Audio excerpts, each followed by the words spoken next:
Veste, ni travma to, kje živiš, a živiš v garaži, a živiš v zapuščenem baru, a si neki cajta na cesti, kakorkoli spiš pod drevesi, na klopcah, med smetmi. Ni to, a veste, ni tle to poanta. Poanta je, ko ugotoviš, ko veš, da te ljudje hočejo umoriti. Ko te ljudje napadajo in te hočejo ubiti, umoriti, a ne. To je travma. Ne samo spanje in pač bivanje kjerkoli že. Tisti urediš, kakor si lahko urediš v tisti trenutek. Dejstvo je, da veš, da te ljudje hočejo v grob spraviti.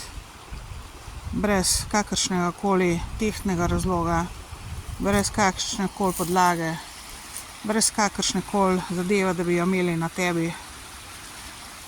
A ne? Najbolj zaradi tega, ker sem preveč poštena in preveč dobra in preveč vidim in preveč sem pomagala ljudem, zato.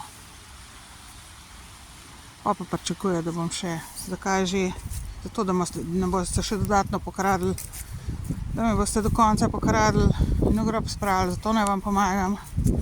Ne grejo stvari tako, ljudje, tle v Sloveniji ne gre to tako, nikjer ne gre, še najmanj pa tle v Sloveniji.